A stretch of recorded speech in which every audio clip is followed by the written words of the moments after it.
the time. Your gateway to the world. AFR. American Freedom Radio. Give it to them. Get real and heal. Listen to Christie on Soul Journeys Radio. All right. Good evening, everyone, and happy Tuesday. Thanks so much for joining us here tonight. Soul Journeys Radio on AmericanFreedomRadio.com. It is Tuesday, May 7, 2013, and being the first Tuesday of the month, we are joined by our gardening expert, Heather Rhoades of Gardening Know-How. She has been gardening for most of her life and living in the suburbs of Ohio with their lovely and chaotic weather. So she'll be here answering your questions tonight. Anything you'd like to know. Once again, her website is gardeningknowhow.com. And forgive me and my voice. I'm still having that little emotional processing situation that we like to call a cold.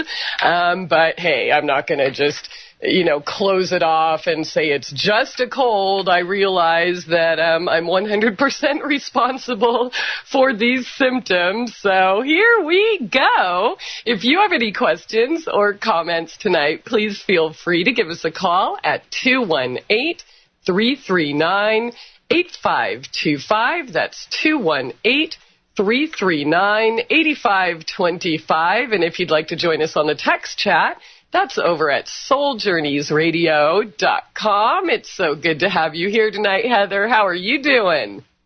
I'm good. We here in Cleveland are very happy people today. I heard you've been having nice weather. What's up with that? We have nice weather, and we had 3 women who were rescued last night, which was pretty cool. What do you mean? We had some teenagers who were kidnapped 10 years ago. Wow. And actually, most people thought they'd been murdered, and they were found last night. Whoa.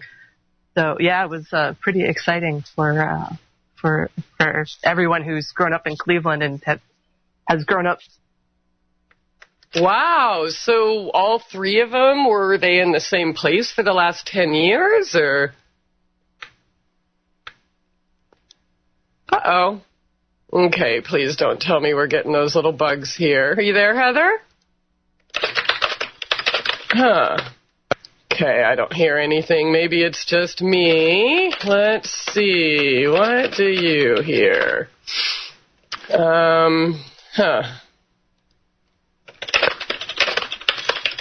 Okay, I don't know. Just let me know on the text chat if... Oh. You say you hear both of us? Well, this is really confusing. Wait, I just heard something. Are you there? I disappeared for a moment, and then I was back. I don't know what happened. Yeah, okay, all right. Yeah, I was going to leave it to the text chatters, but I guess they're listening on a delay, and they're like, oh, I hear you and Heather. Oh, no, not one of those. Okay. So, yeah, the 3 people, were they in the same place for the last 10 years? Yeah, and just 3 miles from where they disappeared. They all disappeared a year apart from each other in the same stretch of road. And some assumed that there was a... Uh-oh, you're cutting out.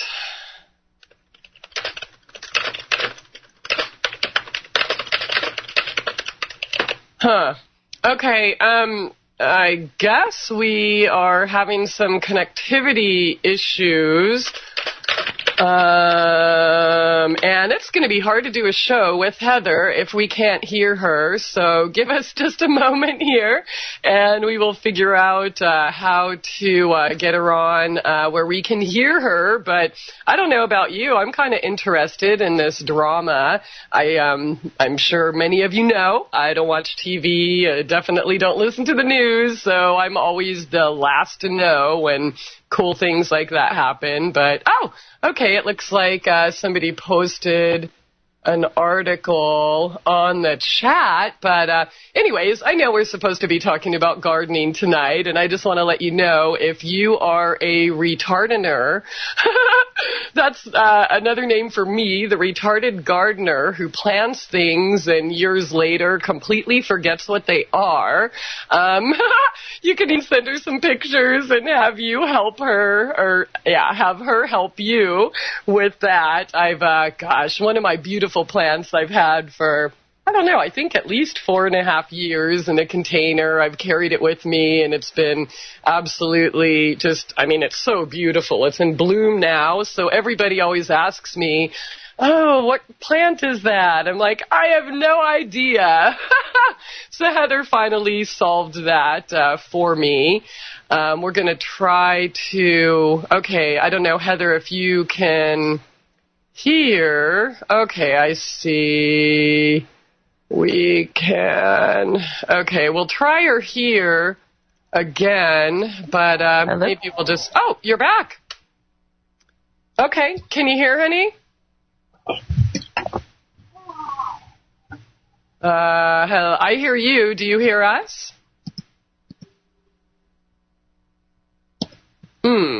Okay, I don't know, Heather, if you can hear me, do you want to call in the caller line or send us your phone? And okay, if it's not one thing, it's another. I think it was me last month, maybe, and she kind of took over the show. So, of course, she is the gardening expert, not me. But anyways, as I was saying about the plants, if you're retarded and forget what they are, her or one of the other team of experts at her website can help you. That's at gardeningnowhow.com. And I am hearing some background noise. Does that mean you're there? Hello? Okay, are you there? I'm open. Okay, yeah, we're hearing a ton of background noise. Let's see. We'll try to get you on the line. Let's do this, and we'll have her back up. But yeah, so her and another whole team of experts are answering your questions full time at gardeningnowhow.com. So whether it's you forgot what you planted 4 or 5 years ago, or you just kind of want to know what you can do about certain pests or companion planting or any types of problems that come up, gardeningnowhow.com is the place to be. Okay, I'm hearing something now. Does that mean you're back? Yeah, I'm on the phone now, so. All right. Okay, well, at least we can hear you. Yes, I don't know what's wrong. My internet connection is strong. It's just the system keeps kicking me out, and I don't know why. Oh, I'm sorry. You know, there's weird sorts of technical stuff going on that really doesn't have any basis for. So, I mean, hey, you've been here before where you've had to carry the show and I couldn't get in, so.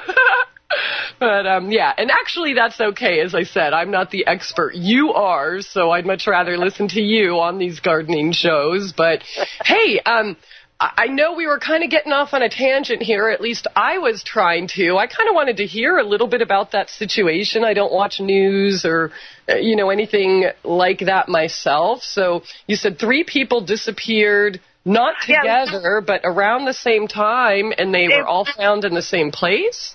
Right. They disappeared about 10 to 12 years ago. There's one of the girls, the news has conflicting reports on when she disappeared, but 2 of the cases are very well known here in Cleveland. And it was Amanda Berry who disappeared 10 years ago, and Gina DeJesus who disappeared 9 years ago, and almost to the day. I remember those names. Almost to the day, and they disappeared within blocks of each other. And and they ended up finding them. They were being held in a house. So 3 miles from where they disappeared from. Amazing. So were those the only 3 people that were found in that house, or do we know, why that happened, or? Well, let's just say they found bondage gear in the basement, so Oh, man. Yeah, gotta be. Oh, okay. Well, thanks for for sharing that. It's always nice to start off the show on a happy note. Okay, so here we are in May, and speaking of chaotic weather, I'm in Branson, Missouri, and we're like having 2 or 3 nights of freezing every week. We even snowed again this weekend. It's so crazy. So I don't know about the rest of y'all, but my gardening this year has certainly differed tremendously from last year. In fact, last year at this time, I had 2-foot tomato plants, already starting to bear flowers in my garden. This year, I don't have any warm crops outside in my beds. They're hanging out in my seed starters trays inside the house, and that's not normally something I would do, but I don't know. I had some feeling this year that, let's just do it this way. And plus, I was so excited about all those new heirloom seeds that we had talked about a couple months ago. I went on a seed buying rampage to try. So anyways, I'm glad it kind of worked out like that. But it's really interesting to see how gardening isn't just set in stone. You can read your farmer's almanac or whatever, and this day you're supposed to have these things outside, but that's always changing, isn't it? It is. Your last frost date is just a general guideline. It's based on the past 10 years, when the frost date landed, past 10 years. And sometimes, last year, in March, for most of the U.S., we were experiencing temperatures that were 10 to 20 degrees above normal. Mm-hmm. And this year it was a pretty frosty March for most people. So, it changes, and you have to be able to adapt to that. So, unexpected. Definitely. So, gardening is one of those things. It's a never-ending process of learning and trial and error. And, it's kind of fun. I've also been visited by some extra garden, I guess we can call them pests. I mean, they're cute little creatures when they're out in the wild, maybe eating some extra dandelions. Not so cute when they're devouring all of my cabbage and greens. So we'll kind of talk about that and seed starting trays and such. So, Heather, let's start off with seed starting, because I've been noticing there's some issues coming up, and with a lot of people I talk to, they've kind of experienced the same thing, and it could be due to lack of experience and such.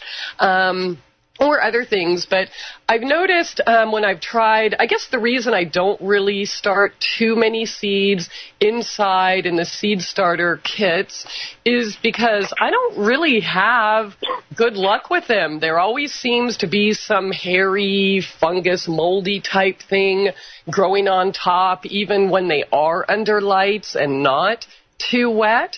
So do you have any idea what can be going on with that, if other people or if any of us are experiencing that hairy fungus, moldy type looking thing in the seed starter trays?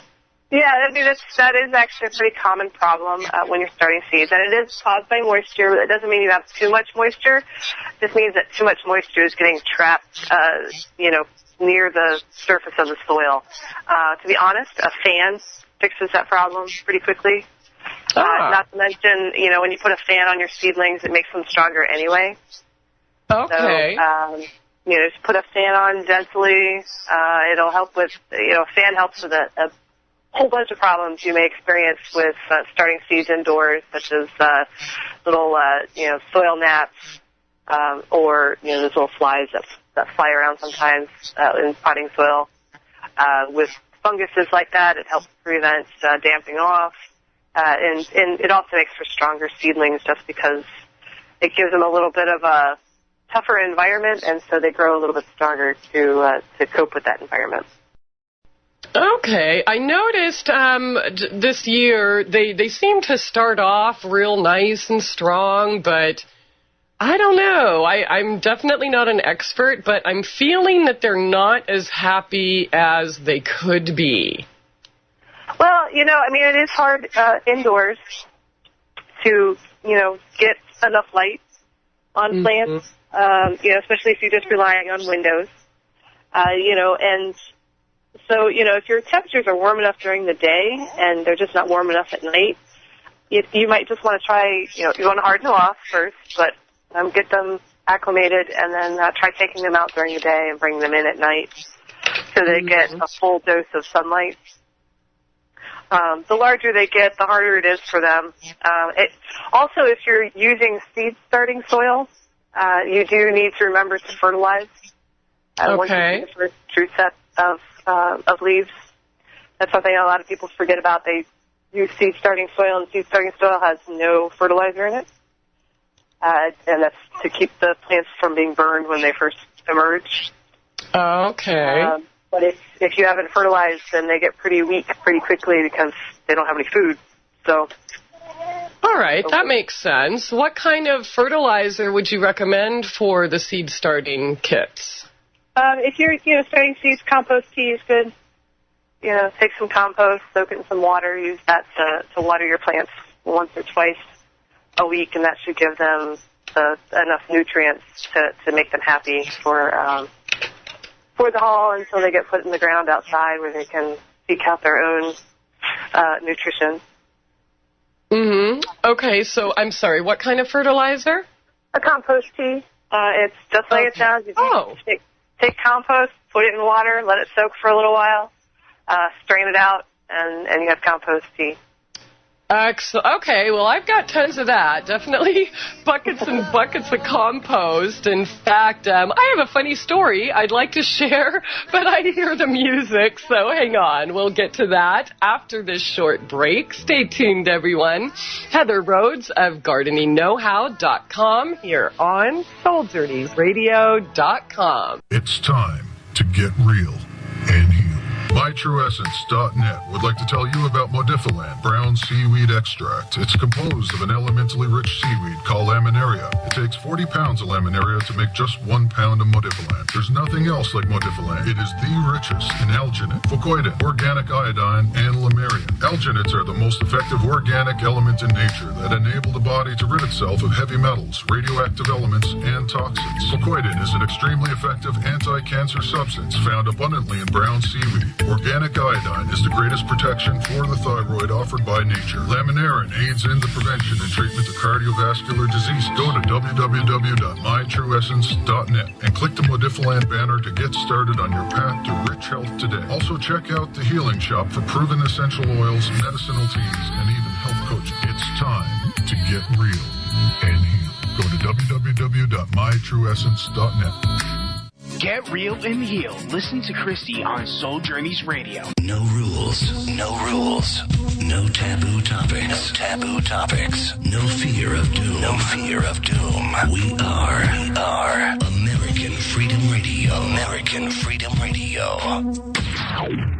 All right, welcome back, and thanks for joining us here tonight. Soul Journeys Radio on AmericanFreedomRadio.com. We're getting lots of questions in the chat, so I promise we are going to get to each and every one of those, unless, of course, it goes too fast and I miss them. So if you feel that I did miss your question or something, just feel free to repost and maybe put it in capitals so it kind of stands out for me. But if you would like to talk to Heather, our gardening expert of GardeningKnowHow.com, you can give us a call at 218-339-8525. That's 218-339-8525 to join us in the text chat. That's over at SoulJourneysRadio.com. And, I wanted to just share with you real quickly my funny compost tea story. I'm sure everyone knows children are very inquisitive and curious. And, if you do something without telling them what it is, sometimes they think it's, maybe you're hiding something from them, like the cookie jar. And one night I made this big pot of compost tea and left it out on the stove or on the counter or something so I could water the next day. And I was in my room and I hear this, ah! this funny scream come out. And I'm like, what's up? And, of course, when I went out of my bedroom, the kitchen's right there. And I see my baby. She was so cute. She thought it was, I don't know, maybe some kind of specialty, and decided to go and drink it because I guess she thought maybe I was hiding it from her or something. Maybe it was like cookie tea or something. And, that was funny. So there she was, spitting it out all over the floor and trying to wipe it up so nobody would see that she had tried to drink the compost tea. But oh, my goodness. Children are great. Have you ever had a situation like that with your children? Not with my nephew. My brother-in-law had a habanero plant in his yard and had told the kids not to mess with it. And my nephew, he knew better, grabbed one of the habaneros and popped it in his mouth and chewed it up. It didn't scream. What they did, they came out and they found tears just streaming down his face. He's beet red and tears are streaming down his face.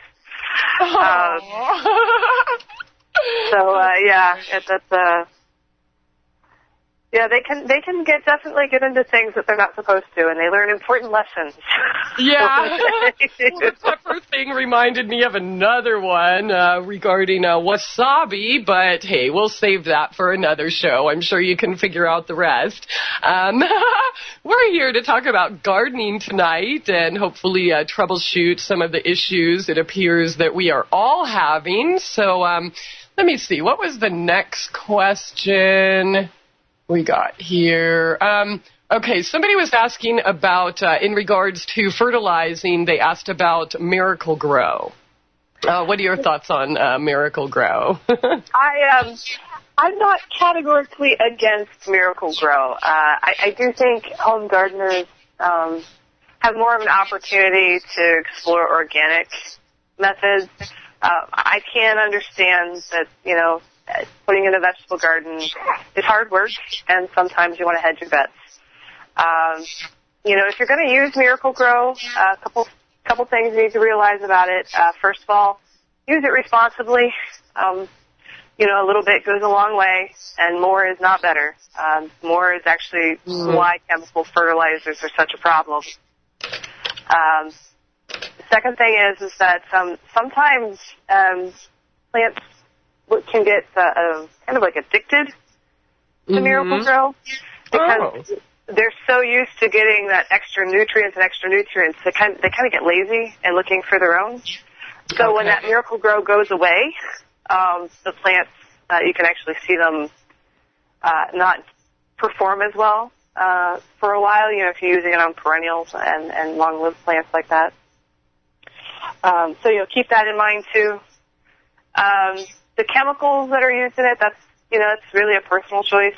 Do your research, decide how you feel about those types of chemicals. The reason I'm not categorically against Miracle Grow is because it is a fact that without chemical fertilizers, we really couldn't feed the world population anymore. But that's a commercial issue, and you're a home gardener, so think really carefully about it before you use it. It's not going to kill you if you use it, but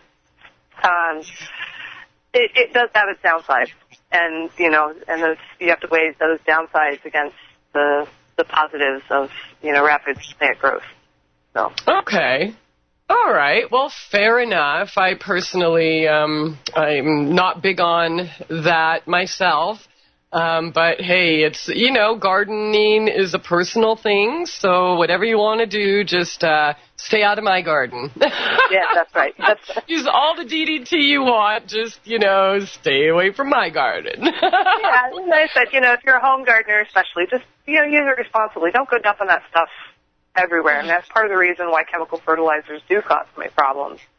Yeah. It's not the chemical fertilizer. It's the fact that they dump massive amounts of it, much more than is needed. And then we have runoff into our water system, and we have soils that get burned, and that's just not healthy for anyone. So. Okay. All right. Here's another one. Somebody was talking about how they have buds on their pepper plants already, and these are in starters that are in their home. What are your thoughts on that? Because I've read that that's actually not a good sign, that maybe it could be a sign that the plants are kind of stressed and feel the need, I better reproduce now, just to kind of, propagate their seed. What do you think about that? Yeah, I mean, if you are seeing buds on juvenile plants, then that does indicate that they're stressed. So, start looking for the normal indicators: too much water, too little water, not enough light, maybe not enough nutrients in the soil, or a pest problem. Those are typical stressors for plants. And it is exactly what you said. The plant goes into panic mode. It says, oh my gosh, I have to make sure I can, get something out there before I die. So they start producing buds. If you do see bud on a plant that's juvenile, I would recommend removing the flower buds. Yeah, just pinch them off, right? Right. Because those flower buds are going to be taking energy away from the plant that it's going to need in order to overcome its stress. Okay. So take them off, fix what's stressing it, and you should be okay. Okay, so how can we kind of troubleshoot what would be stressing our starter plants? We mentioned the mold type growth in the first segment. There's also another question here about why their starter plants are yellow. So let's say, we have any of these issues going on and we're thinking, well, something's not right. How do we kind of troubleshoot and rule out things that it's not, to get to, narrow it down so we know what to actually do about it to fix it? Well, probably the most common is too much or too little water. And the way you can look at that is, first of all, you should have proper drainage for your seedlings. And if you should be able to touch the top of the soil, and it should just feel damp. If you're touching the top of the soil and it feels wet, like a sopping wet washcloth, then there's too much water in the soil. If you touch the top of the soil and it feels dry, then you have too little water in the soil. And especially at this size, it's crucial that you keep your seedlings well watered, because they're just developing their roots. They don't have a lot of them. And if they dry out, then those roots can become damaged, and they'll have to, start trying to make up for lost time. Okay. After that, you're looking at nutrient issues. So, that's going to be commonly, yellowing of the leaves, purpling of the leaves. Purpling would indicate a phosphorus issue. It may also be that you're keeping them a little too cold, because seedlings have trouble taking up phosphorus when they are too cold. So, be careful of that. If you're keeping them near the window and it's 30 degrees outside, make sure it's not 40 degrees where your seedlings are. Other than your cold crops, tomatoes and peppers don't like 40 degrees. Mm-hmm. So you may see some purpling if that happens. If they're lacking nitrogen, you may see yellowing. They'll be yellowing from the tips inward. Then you see too little light is typically the signs of that are leggy plants. So, if your plants are, looking like they can play basketball, then, you either need to, do it as I suggested earlier and get take them out during the day for extra sunlight, or get yourself some supplemental light and put that over top of the seedlings.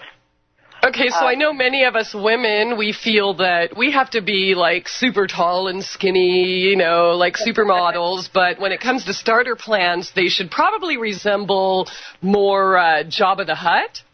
A quarterback, right? Your typical linebacker is what you're aiming for. Hefty, thick, and certainly healthy. So linebacker, not pole vaulters. Yeah. Okay. All right. Well, that's good to know. All right. So if they do get, say, tall and spindly, or what is your recommended course of action?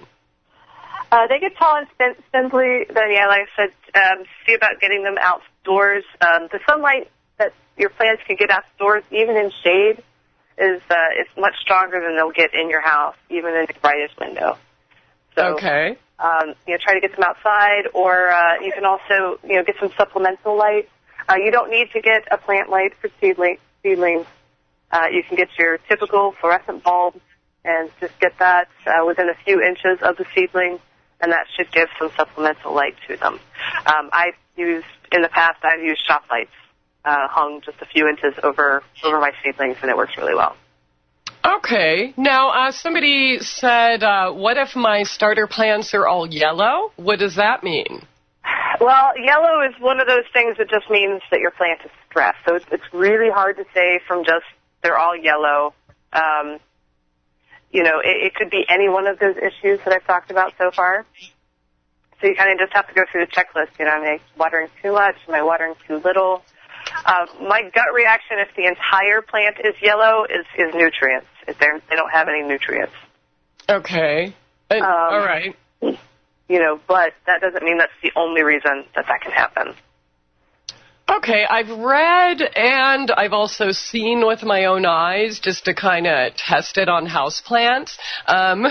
In my experience, because I read that if they're yellow, that might mean they're drowning and getting too much water. And I remember, right. I don't know, years ago, just, putting, I guess, what was too much water, and then my plants got yellow, and then I dried them out a little, and they seemed to recoup okay. So should we first always look to the watering? Are we giving it too much or too little when these problems start to occur? That is part of that general checklist. Are you watering correctly? Do they have enough nutrients? Like I said, with seedlings, typically if you over or underwater them, they just croak. There's not much in the way of yelling because root rot sets in pretty rapidly if you overwater, and they don't have enough of a root system to be able to fend off any damage to their roots. Okay. So it's possible, especially if you're talking about an older seedling. That's why typically when I see yellow seedlings, my first thought goes to nutrients. But definitely, if you feel like they've got enough nutrients, check your watering, check for pests, things like that. So.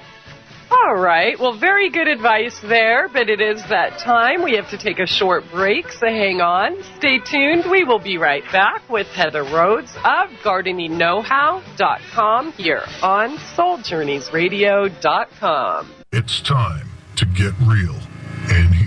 MyTrueEssence.net would like to tell you about Modifiland brown seaweed extract. It's composed of an elementally rich seaweed called laminaria. It takes 40 pounds of laminaria to make just 1 pound of Modifiland. There's nothing else like Modifiland. It is the richest in alginate, fucoidin, organic iodine, and lamarian. Alginates are the most effective organic element in nature that enable the body to rid itself of heavy metals, radioactive elements, and toxins. Fucoidin is an extremely effective anti-cancer substance found abundantly in brown seaweed. Organic iodine is the greatest protection for the thyroid offered by nature. Laminarin aids in the prevention and treatment of cardiovascular disease. Go to www.mytrueessence.net and click the Modifiland banner to get started on your path to rich health today. Also check out the Healing Shop for proven essential oils, medicinal teas, and even health coaching. It's time to get real and heal. Go to www.mytrueessence.net.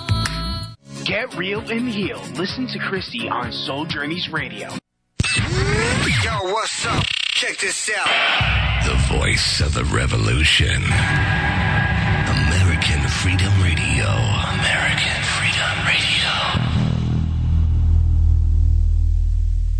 All right, welcome back, and thanks for joining us here tonight. Soul Journeys Radio on AmericanFreedomRadio.com. Our special guest tonight is Heather Rhoades of GardeningKnowHow.com or ThisGardenIsIllegal.com. She is answering your questions here tonight, and every the first Tuesday of the month, as well as her website, GardeningKnowHow.com, where her and another team of experts are there to answer all of your questions about gardening. Just go to gardeningknowhow.com if you don't get your question answered here tonight. But we left off talking about yellow starters and what we can do about that.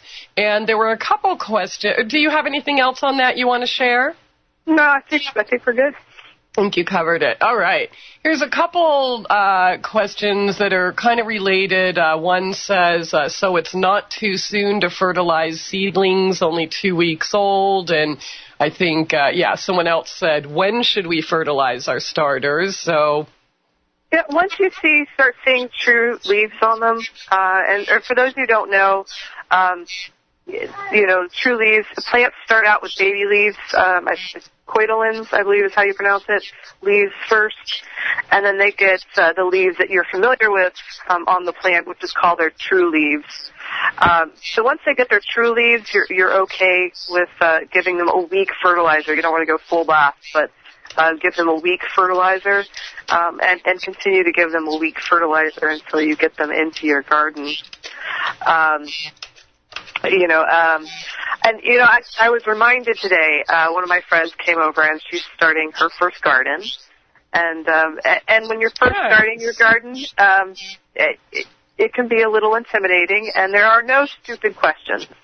As my friend today, we were going through seeds, and she looked at me and she goes, I think this might be a stupid question, but, I said, nope, no stupid questions. She said, I'm going to get one whole plant from this little seed. And I said, yes, you will get one whole plant from that little seed. And she was in awe because it's a tiny little seed that turns into a plant. But there's nothing wrong with asking any questions that you might have about your garden. This is the first time doing it, and that's okay. So because tonight we're getting a lot of questions, and they're great questions. They're wonderful questions, and I'm sure a lot of people are wondering that same thing. So if anybody out there has questions, please feel free to send them in. You're not being dumb, you're learning, and that's how you learn is by asking questions. Thanks for pointing that out, because sometimes I feel like, I don't want to waste time asking that, because I feel stupid, and there's all these experts here that know everything, and yeah, good point. There's no stupid questions, only stupid people. Just kidding.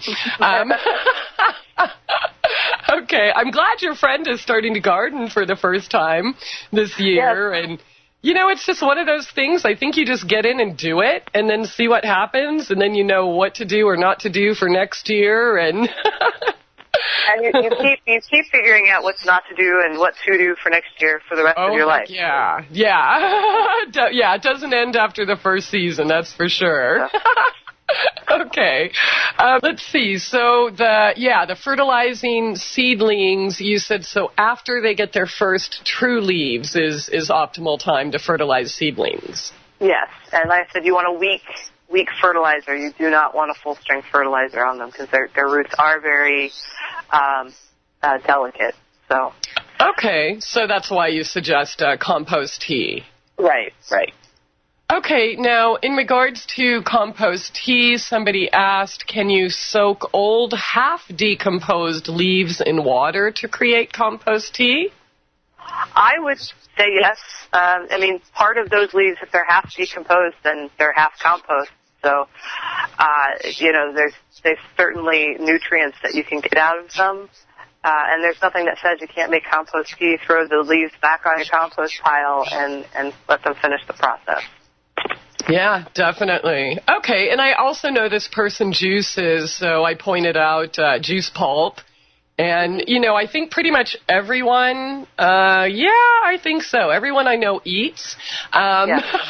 So, when you're peeling your potatoes or carrots or whatever, or cutting off your onion tops or, the hair of your celery or et cetera, just, put that in a little bucket or some kind of container with a lid, if you're going to keep it indoors, and just make a little tea out of those. So I think we can accumulate enough organic material to make compost tea pretty easily.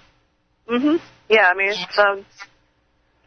it's something that's pretty easy to make. So and it works well for your potted plants and seedlings. It works well in the garden too. It's just that those things are particularly hard to work compost into the soil. So compost tea is a nice solution to that. Mhm. Okay. Let's see what do we have next? Oh, famous question. Heather, what are you wearing today? Today I have died of dysentery on the Oregon Trail t-shirt along with a pair of yoga pants. So. Nice. All right. Okay, Noelle Mann is happy. Okay. Okay, now here we go. Somebody was mentioning, and perhaps even jokingly, but she said, I wonder why my baby tomatoes are looking a little stressed outside. Maybe because it snowed over the weekend. Okay, well, you had mentioned earlier that tomatoes and peppers especially do not like to be under 40 degrees. And I think we've actually talked about on the show, or maybe it's on your site, that they actually don't even like to be under 50 degrees. 50 degrees is the number, yes. Okay. So what happens when our tomatoes and peppers are under 50 degrees, or say in snow, or if it's below 50 and if it's the 40s, what you may see is some delayed growth. It kind of puts them to sleep. There's also some people who believe that pepper plants do not produce as well if they're exposed to temperatures under 50 degrees. Once you get under 40 degrees, that's when you start seeing damage to the plants. Mm-hmm. Freeze damage. These are tropical peppers and tomatoes are actually tropical perennials, and they cannot tolerate any kind of freezing weather, and it will result in cell damage. For anybody who doesn't know what happens when a tropical plant comes into freezing weather, the water in their plant cells freezes and turns into ice crystals. And literally punctures the cell walls, causing the cells to leak all of their water out when they unfreeze.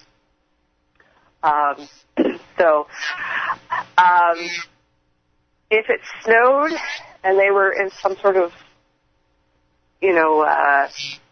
sheltered location, they may have escaped with just a little bit of, dormant behavior. So you may see some slow growth over the next week or two until they feel that they've warmed up enough. If they did experience freezing temperatures themselves, you're going to see some browning of the edges, maybe even they'll look limp and wilted. If the stem didn't suffer any damage, they might recover, but the time and energy that it takes for them to recover will be subtracted from how long it takes you to get your fruit. So, it's basically going to have to get better before it can get itself back on the track where it left off when it got damaged. Okay, so is that something that we will be able to fix? I mean, let's say we put out our tomatoes and peppers a little too early and had, 3 nights of freezing or snow. Is that something we're going to be able to bring the plant or be able to revive it so that it does have a normal production in the summer? It really depends on how far the damage is. If it's just the outer edges of the leaves, then yes, they'll recover. If you're talking about, the entire leaf stem has been damaged and you just have a stalk, that's going to be pretty difficult for them to recover from. Okay, so somebody just commented that they have some brown edges on their smallest tomato plants, and I think these tomato plants have been subjected to, frost and freezing weather. What would you recommend in that case? At this point in time, there's not much you can do for them. If it's just the edges, they'll recover. You'll be okay. Try not to be so eager. That's the other thing people don't realize. People want to get their tomato plants out. I used to love to plant my tomato plants end of April. I wanted to put them out in the garden as soon as possible. And then we get a light frost. The plants just don't grow as well. You might as well wait till after your last frost date.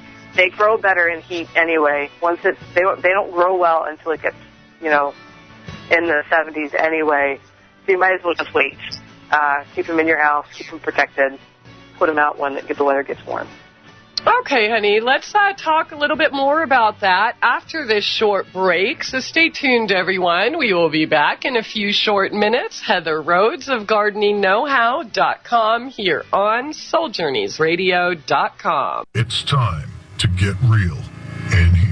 MyTrueEssence.net would like to tell you about Modifiland brown seaweed extract. It's composed of an elementally rich seaweed called laminaria. It takes 40 pounds of laminaria to make just 1 pound of Modifiland. There's nothing else like Modifiland. It is the richest in alginate, fucoidin, organic iodine, and lamarian. Alginates are the most effective organic element in nature that enable the body to rid itself of heavy metals, radioactive elements, and toxins. Fucoidin is an extremely effective anti-cancer substance found abundantly in brown seaweed. Organic iodine is the greatest protection for the thyroid offered by nature. Laminarin aids in the prevention and treatment of cardiovascular disease. Go to www.mytrueessence.net and click the Modifiland banner to get started on your path to rich health today. Also check out the Healing Shop for proven essential oils, medicinal teas, and even health coaching. It's time to get real and heal. Go to www.mytrueessence.net.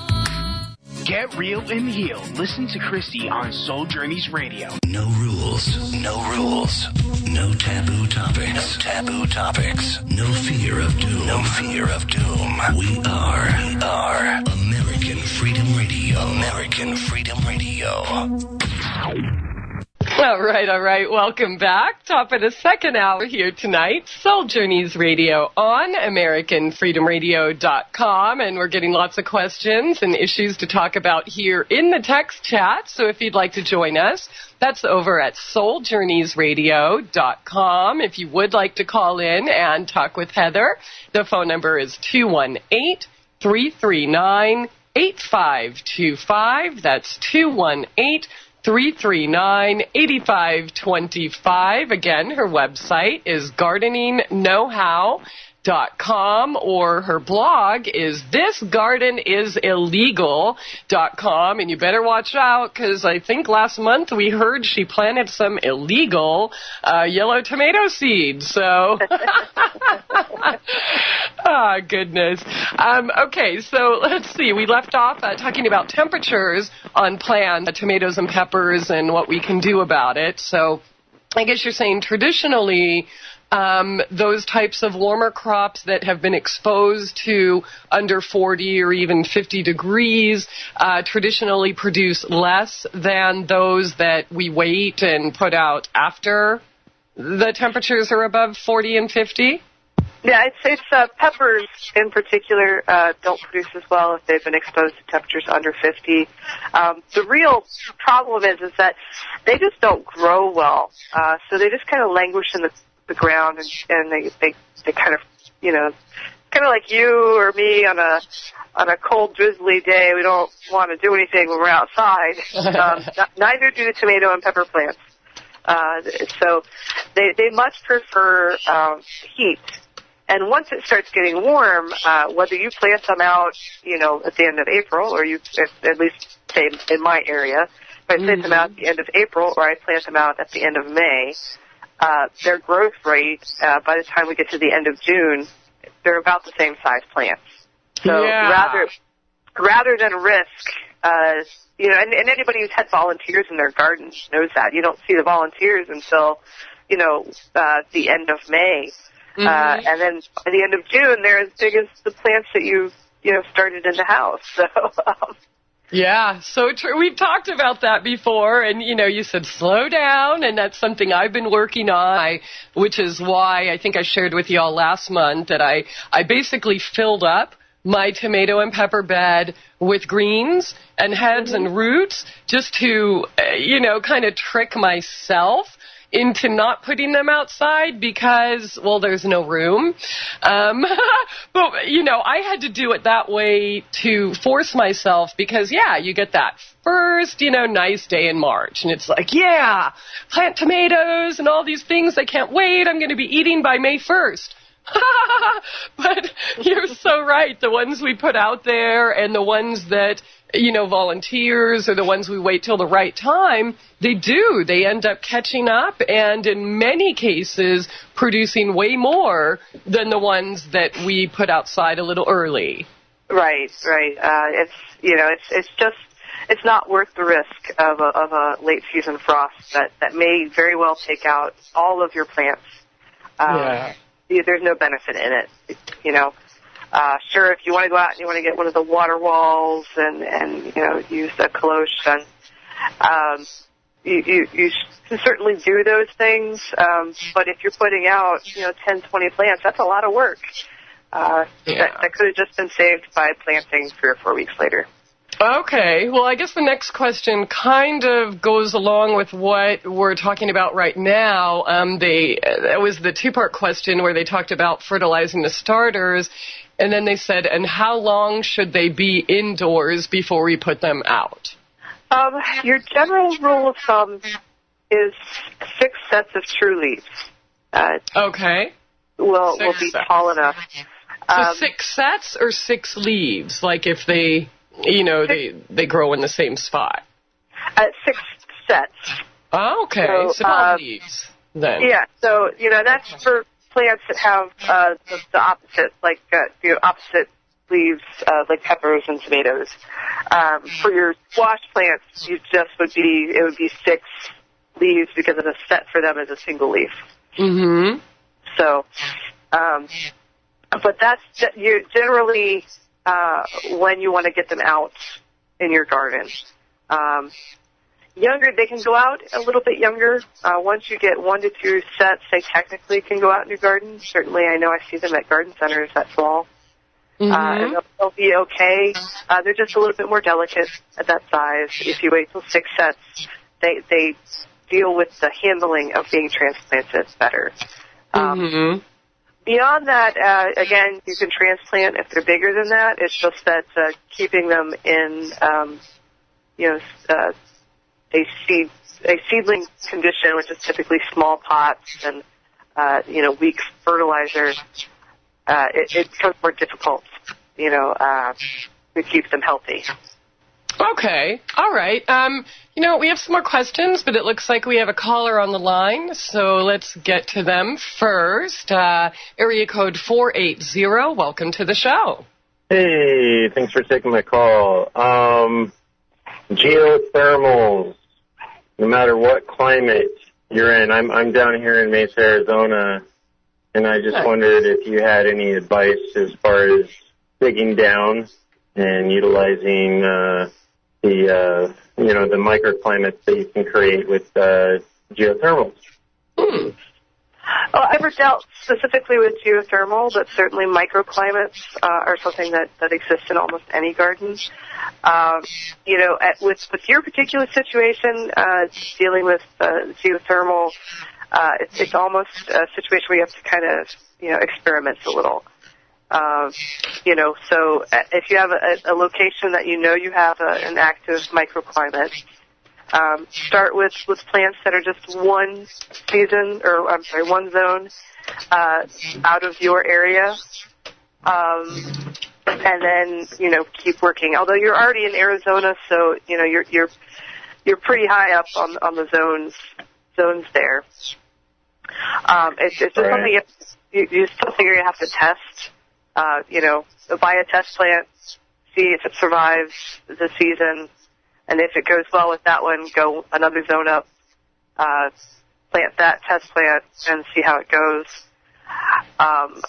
Unfortunately, there's no really easy way to figure out what the zone is in a microclimate beyond that. Typically, in a typical garden, a microclimate is only going to be one zone higher or lower than the zone you live in. But I would imagine with geothermal, that's going to be different. You actually may be looking at not being able to plant certain plants that should grow in your area because the ground is just too warm for them. Yeah, I've been trying to figure out what to do. Like, we have a family that made an aquaponic system out of their pool, and that keeps things growing 365 days a year. You know, they definitely have their challenges as well, and their soil is that way.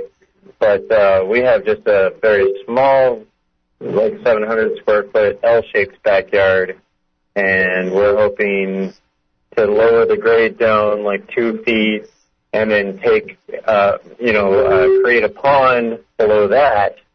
And hopefully open up little pockets of microclimates and experiment with different pHs. And we just don't know how far down to dig and how deep, we should go, I guess. Yeah, I mean, you can certainly get they sell thermometers that are meant for soil. So you can certainly get a thermometer for soil and, dig down a foot, take the temperature, dig down another foot, take the temperature, and see how much of a difference is as you go deeper. And that can help. Yeah, really, that's what, I'm sorry, I didn't mean to interrupt you, but it's really that, I mean, with our documenting every step of the way, the first few months is going to be digging. So I guess I could dig everything down and test everything, and not good, just keep digging. Yeah, I mean, if for your purposes, though, I mean, it's just figure out how deep you need to go. You don't need to dig up the whole area to take soil temperature. Just a couple foot wide hole, and you can, dig down a foot, take the temperature in the soil, dig down another foot, and then that'll give you an idea of how far down you need to dig the entire area. And that'll give you the start of a plan to get there. Yeah, and plus we have to work around, we have a few, like a fig tree and a couple kumquat trees and a lemon tree, so we have to work around those root zones as well, so pretty tight area. And you also, you want to be aware with trees, their root systems go out at least as far as their canopies do.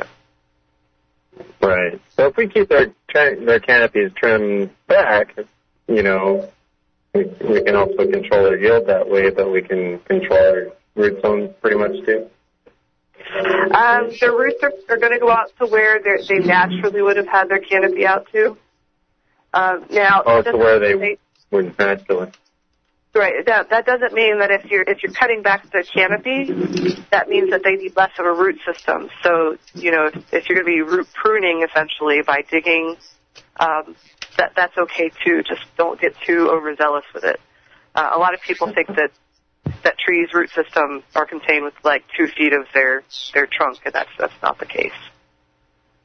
Cool. Yeah. Hopefully, I'll be able to just put out a whole bunch of emails and I'll get you on it too and see the progress of what we're doing. I appreciate your information. Well, I hope to see what you're doing out there. That sounds awesome. What a cool project. Oh, yeah. It's a long one in the making here. So thank you for taking my call. All right. Thanks for calling in. You have a good night. You too. Bye. All right. Ooh, that sounds a lot of work, but really rewarding as always. So, okay, let's get back to the questions I copied here from the chat. Okay, indoors, the seeds. Okay, here's one. They were kind of talking about weeds, and she said that she loves weeds in her garden.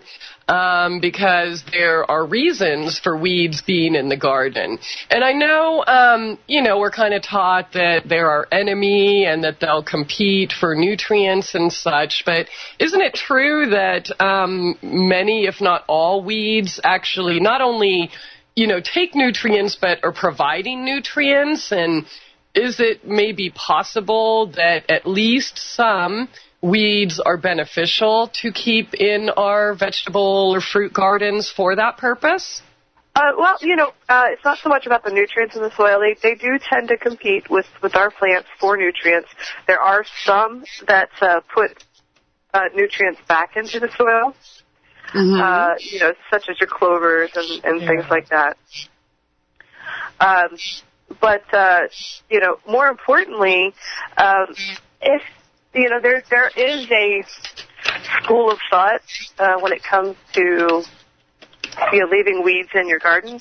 Weeds are ideal for being able to keep pests away. Mm-hmm. Oh, okay. And you can take advantage of that by letting those weeds grow around your other plants. They keep the pests away from themselves, and they help keep the pests away from the other pests in your garden. Mm-hmm. Other plants in your garden. It's again one of those things you got to weigh the pros and cons. You're going to need to put more fertilizer. They do compete with sunlight with the plants because they do tend to grow much more rapidly than are desirable in the garden. Yeah. And they can overshadow those. But if you can find a good weed balance, I knew a farmer who never weeded because he wanted the weeds there to help keep pests down, and that helps him not have to rely on pesticides. So. Oh, yeah. And if we're familiar with what weeds are growing in the garden, we can just harvest them just like we do our vegetables and maybe not let them get 6 feet tall to kind of overshadow our greens and such, right? Yeah, I mean, there's several weeds that grow in our yards that are quite tasty.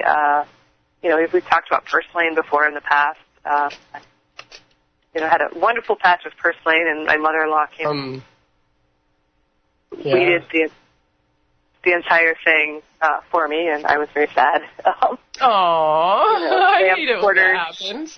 Lamb's quarters are edible.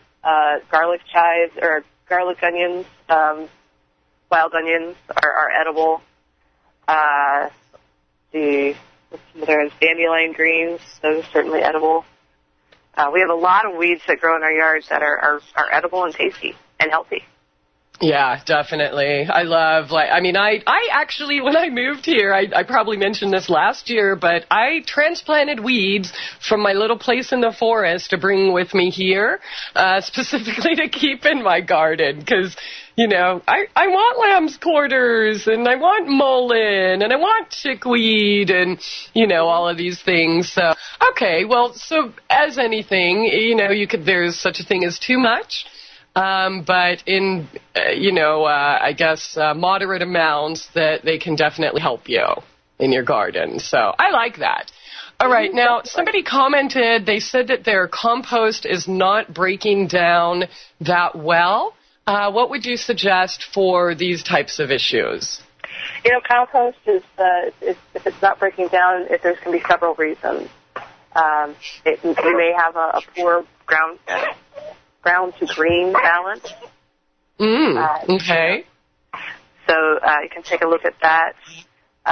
You may have not enough moisture. So you may need to get that. Not enough aeration. Might also be another problem. In that case, you need to turn a little bit more. It may not be heating up.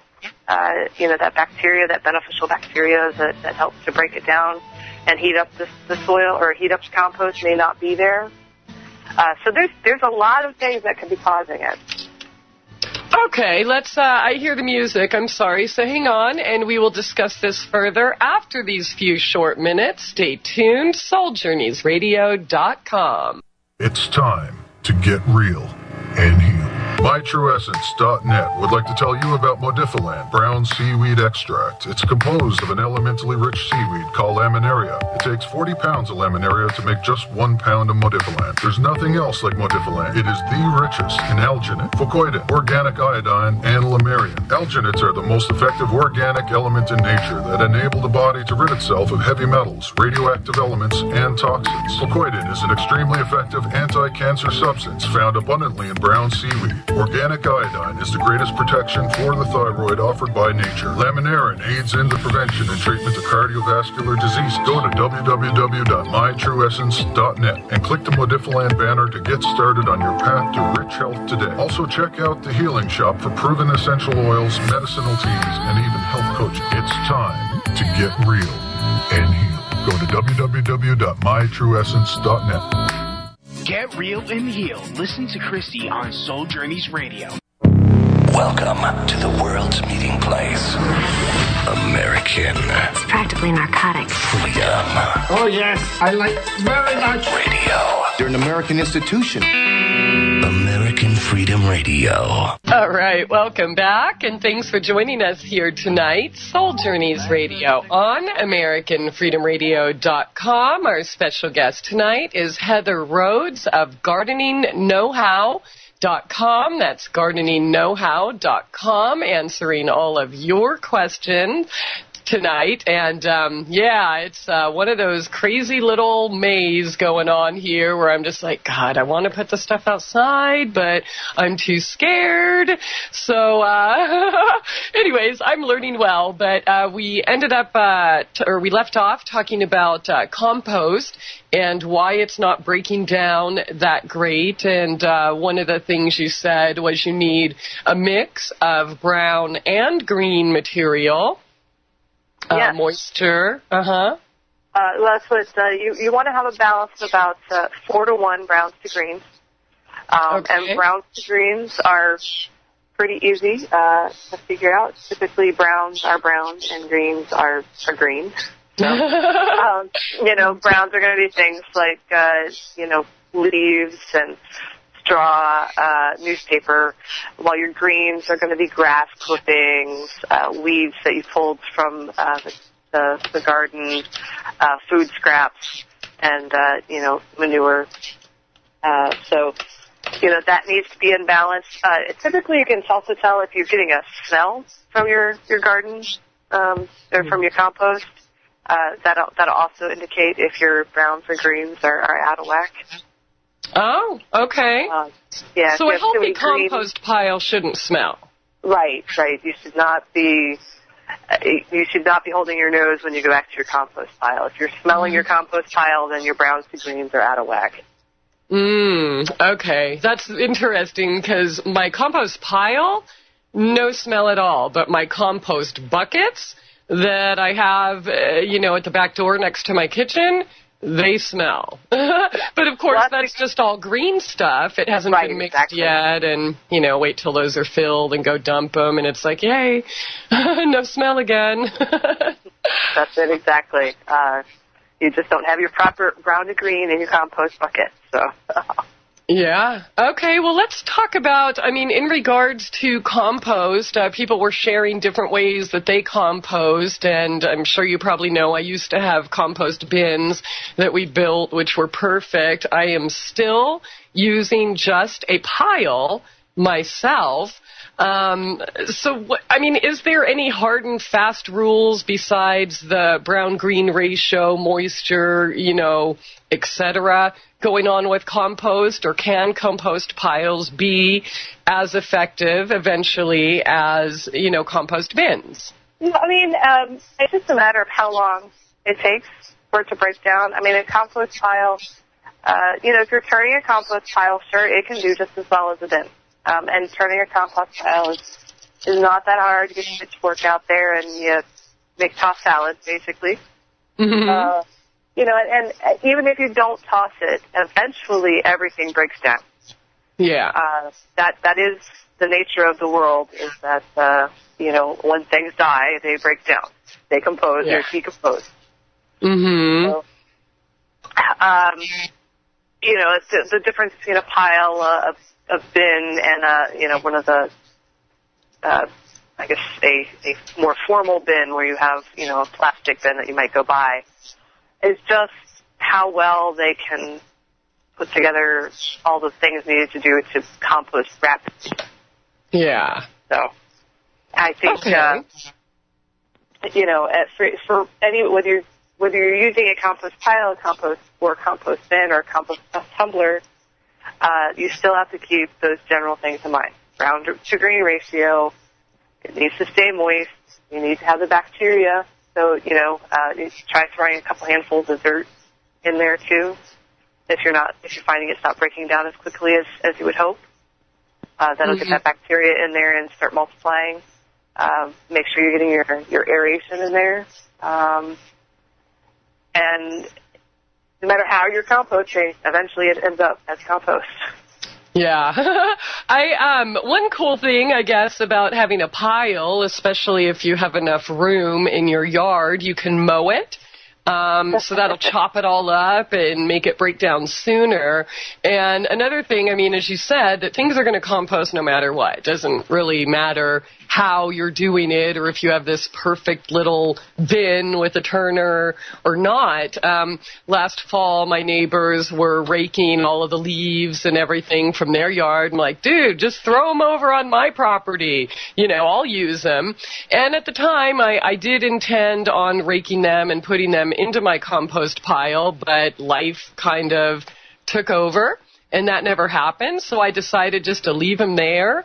And what's underneath the very first top layer of leaves?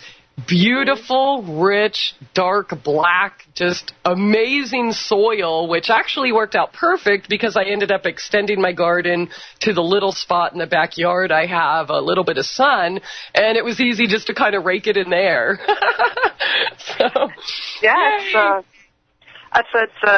We have our giant magnolia tree in our backyard, and every year I have, my boys gather up all the leaves and go put it back in our garden.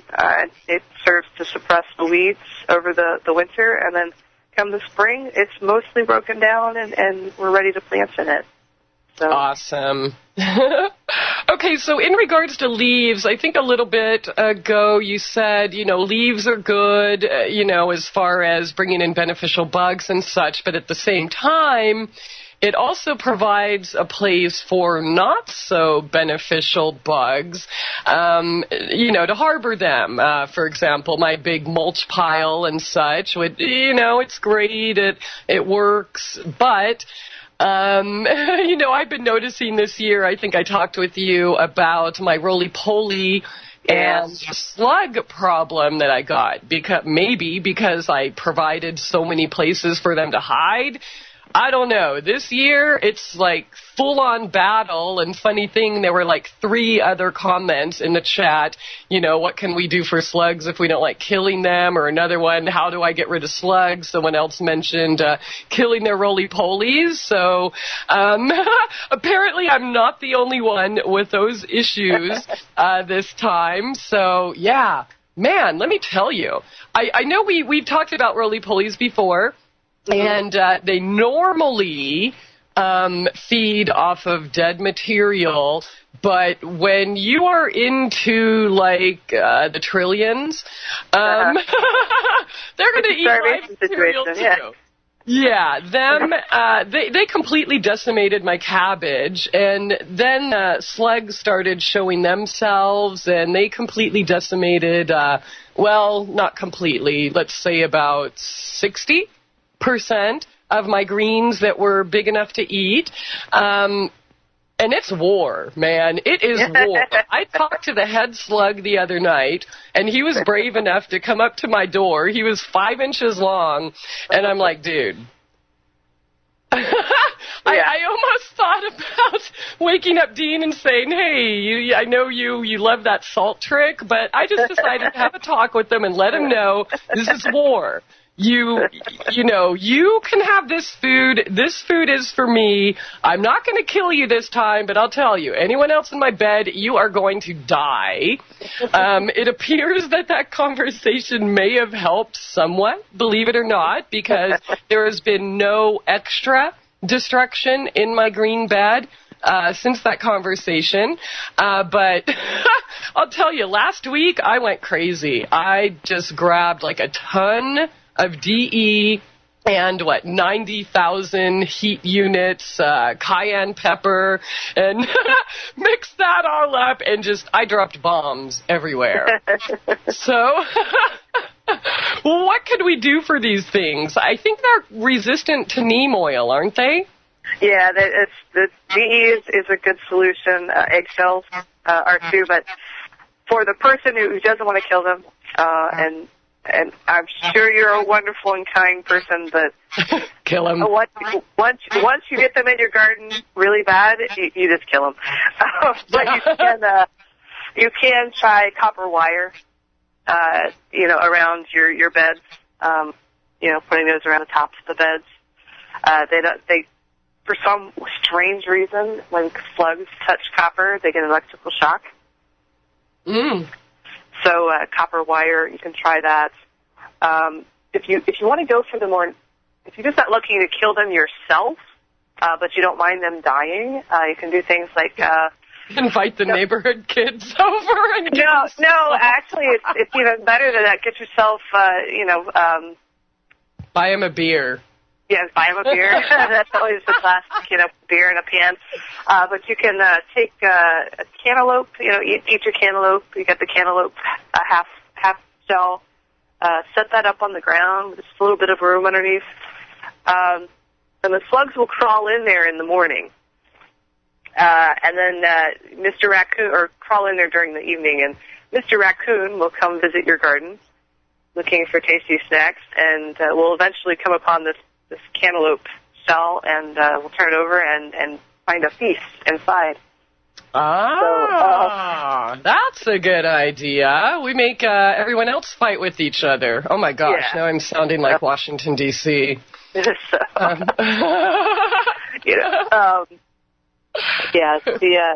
DE is good. Like I said, I know people don't want to kill them, but it's really hard to control them without some damage to them. You can also just try to improve the conditions in your garden so that they aren't so conducive to slugs. They do love mulch. They do love wet spots, places that stay continually wet.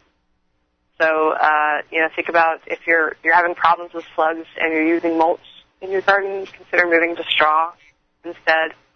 That stays a little bit more aerated and therefore a little bit drier, so that slugs aren't as prevalent in straw mulch beds instead of wood chip mulch beds. Just kind of think about how you can make it less enticing to a slug. Okay. I guess the mulch, maybe I could try the straw, but we are in the Ozarks. It is the way it is. It's wet. It's moist. It's damp. Always. That's, we can't really do anything about that other than move. But yeah, the mulch I think is a really good idea. Now, I've been wondering though, what about, I might have came across it somewhere, what about adding human hair? I know we've talked about that for other larger pests, deer, rats, things like that. But I think I read somewhere that slugs don't like hair. It might end up feeling like shards on their underbellies. Do you have any experience with that? I have never heard that one before, but I could see how that it could cause problems for them. It could get tangled around them, that sort of thing. That's DE and eggshells. The reason they work, crushed eggshells, is because they crawl over it, and it cuts their little bellies, the ribbons. And they eventually die from losing all their moisture. I could see how hair could get tangled around them. And that could cause them problems as well. Okay. All right. I don't know. I was going to try something different this time because, as I said, the moisture here, DE does not last long. You can go through a 50-pound bag of it in no time here because it deactivates when it gets wet, right? Right. Well, yeah, it just doesn't breaks really down do further. any good as far as killing pests. I mean, it does provide nutrients for the soil, but doesn't do much in the way of getting rid of the meanies that are eating all of your greens. I mean, if DE is soaking in the soil too quickly, you might try, crushed eggshells. They're a little bit bigger than DE. Yeah, I'm going to have to start eating eggs again, I guess. You just ask everyone to save their eggshells for you, Yeah, okay, everyone, save me your eggshells. Heck, you just say, I'm sure you have a diner in town, right? And they serve eggs. Yeah. You can go down and say, here's a bucket, can you save your eggshells for me? I definitely am going to do that. Awesome. So, okay. All right, and it looks like we have another caller on the line, so let's get to them here. If it opens up for me. Open Sesame. Here we go. Area code 330. Welcome to the show. That's Akron. Hello. How you doing tonight? Good. How are you? Good. What's your question? I just had a question about, I was on the website, and I was wondering where would be a good place to get seeds for herbs, like the unpopular or more, yeah. The seeds for herbs? Yeah, like to get seeds.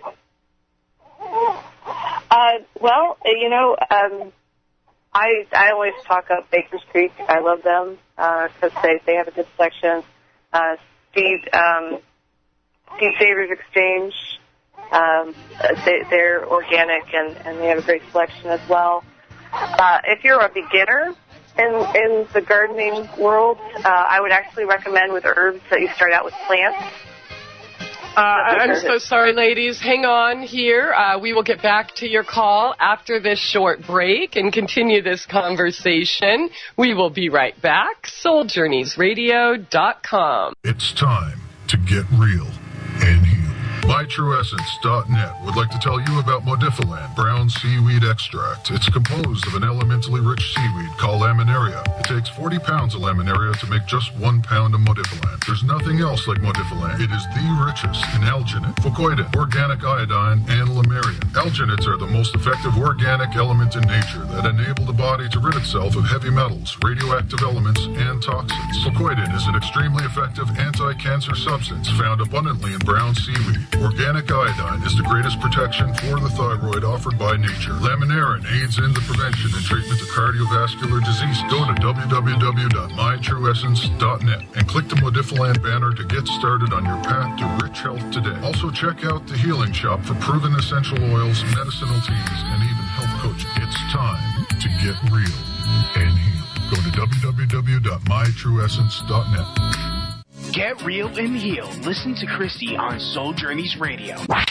News and information you can trust. This is American Freedom Radio. Freedom, American Freedom Radio.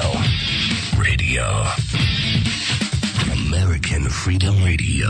All right, welcome back, and thanks so much for joining us here tonight. Soul Journeys Radio on AmericanFreedomRadio.com, and this is the last segment here with our lovely special guest in yoga pants, Heather Rhoades of GardeningKnowHow.com, and we left off with the caller. She had to run, by the way, but she wanted to, or we left off, you were sharing with her some good seed sources. So Baker's Creek, of course. What else do you like there, Heather? Just Baker's Creek and Seed Savers Exchange are always good. I was telling her as with the break that if she's just starting her garden for the first time, she might want to consider buying plants and herb plants and some seeds. Basil is really easy to grow from seeds, but a lot of other herbs are either kind of tricky or they take a long time. Parsley is very tricky. There's actually a saying that says you plant parsley 3 times, once for the angels, once for the devils, and once for your own garden, because that's how hard it is to get started. Yeah. rosemary, sage, plants like that, you can be looking at 1 to 2 seasons before the seedlings get to a viable size where you can use them. So, sometimes it's just better off going and spending, $3 for a little plant that'll get big enough for you to use in a month or two than to go out and spend, $1 on a packet of seeds that you may not be able to use that plant for the next 2 years. So. Okay. All right. Now, I know we've been talking about pest control and such, and a question came up in the chat. They wanted to know if DE would hurt the worms in the garden. DE could. It's sprinkled on the top of the soil, and they would have to crawl over it to get there. So typically you don't see worms crawling over the top of the soil. It happens, but it's not their normal behavior. They burrow through the soil. So could it hurt them? Yes. Is it a real danger to them? Not really. Yeah, that's what I was thinking, because we put the DE on the top, and the worms are usually underneath. I mean, right. I think always underneath. So, okay. All right. So, I mean, I guess getting back to the slug and roly-poly killers, since we all seem to be having those problems. DE, what about cayenne pepper? Do you think that's useful? I think it would be useful. Anything with capsium is good, just because it does cause inflammation or a pain response of some kind. The pain is loose germ with slugs, so it would be effective. Trying to think what else you can do just to sprinkle on plants. I'm gonna try the hair thing. Yeah, I mean it can't hurt. Like I said, I can see where it might be effective. What about alcohol, like isopropyl? That one gets a little tricky because that also damages your plants. Yeah. If you want to go around and paint it on these There are 10 minutes remaining in this conference. It certainly is something you can do, but it's not something you can pour wholesale on a plant or around a plant and not have it cause damage. So, small amounts of salt would work because, Except you don't want the salt in your beds. Yeah, you don't want too much. Like I said, small amounts. Yeah, you don't want to go salting the earth so that you can't grow anything there ever again. So those are your best options for home solutions. There's, we mentioned the beer trick. Put out a pan of beer, and in the morning you'll find lots of dead, happy slugs. Okay, someone here on the chat said that they used cinnamon. What do you think about cinnamon for slugs? Cinnamon would have a similar effect as cayenne pepper. Anybody who's ever watched Cinnamon Challenge knows that stuff can actually be quite caustic, in large level or on large doses. So, certainly. To a slug, a small amount of cinnamon would actually be a very large amount, and it would cause them discomfort. So yeah, okay. I mean, I'm totally with the chatter who said they didn't want to kill him, and I mean, really, I guess the way around that is to hang outside every night and just hand pick them and. Throw them in your neighbor's yard and hope they don't kill them. But you know what? I'm all about genociding them right now. And in regards to the salt, I'm thinking it's probably my fault that I have so many in my beds this year because I salted my walks. Because, I can only do so much work, and I thought that would cut down on my weeding and everything else by salting the walks. But what happened is, like a week later, all of my food started disappearing, and it was roly-polies and slugs. So that's what I get. You chased them towards your garden. Yep. Because I don't know if you've seen my garden, but the beds are in the middle, and I salted all the way around them, so they had nowhere to go but the beds. So, that's what I get. Flee to the promised land. Flee to the promised land. Yeah, so I'll be sending him off to the promised land here I'll just keep up on the DE thing. And again, we have a few short minutes. Of course, neem is, I think, both of our favorite choices for pest control. It doesn't hurt beneficial bugs. Of course, it does not affect roly-polies and slugs as well. But, you know, this year, I'm sure you've all heard me gripe about squash bugs. So I've been spraying my starter plants with neem as well. Is that safe to do? I mean, is it okay to jumpstart and turning them into bug killers? Yeah, neem will not negatively affect those plants. Like I said, you are getting them a head start on being, growing bug killers. So, get them started, and it also helps protect them, from problems you might have indoors, such as, aphids or spider mites, those types of things. Ah, okay. And somebody was saying in regards to aphids that we should go buy a bag of ladybugs, but, I mean, how do you keep the ladybugs in your garden? There's a whole wide world out there for them to explore. There is wings. You kind of have a chicken and egg problem with the ladybugs, because ladybugs will stay where they can find food. So, you can provide them plants that they like to eat, but they really like to eat the aphids. So they'll stay in your garden as long as you have aphids.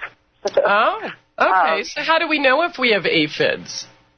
Typically something you see, they look like little tiny pieces of rice on a plant, and they come in a wide variety of colors. I've seen orange, white, green, black, so you'll see them. And if you look really close, you can also see little legs on those little pieces of rice. If you have ants that are particularly in love with your plants all of a sudden, that's a pretty good sign of aphids. Check the undersides of the leaves. Ants treat aphids like cows. They milk them. And that leads us to the other sign that you may have aphids is they secrete a sticky substance called honeydew. So if your plants are all of a sudden dripping sap, we get that question a lot, why is my plant dripping sap? It's not sap, it's honeydew from aphids. Okay. All right. Good to know. That's probably one bug that I haven't had any problems with yet, but hey, this year is a new year, and we're already starting with problems I haven't had before. But, and if you suspect aphids, you can also, a pretty common practice is to plant a trap plant, which is nasturtium. Aphids adore nasturtium. So if you have aphids in your garden, you can plant a nasturtium, and it'll be covered top to bottom in those aphids. Excellent. And, I mean, kind of course. Yeah, but I kind of like nasturtiums too, but yeah, I'd rather them eat that, I suppose, than my corn and exactly. everything else. So, okay, honey, I think we have like maybe 45 seconds left. Is there anything else you'd like to share along the lines of what we've discussed here tonight before we close? No, I just, want to wish everybody a happy start to the gardening season. Get those plants in the ground and enjoy. Don't forget to stop and actually smell the roses while you're out there. Definitely. No kidding. I'm thinking we might not be able to get our plants in the ground till August here, but I guess we'll see. Hopefully something's changed by next month. Okay, again, her website is gardeningnowhow.com. That's gardeningnowhow.com. It's seriously like your one-stop source for all of your garden needs, not just organic vegetables and fruits, what we talk about here, but roses, flowers, houseplants, etc. So check it out. gardeningnowhow.com, and her blog is thisgardenisillegal.com. I want to thank you all for joining us here tonight. Abundant blessings and love to you all. We will see you tomorrow night here at souljourneysradio.com, and I'll hopefully stop spitting snot on everyone soon. Good night. It's time to get real and heal.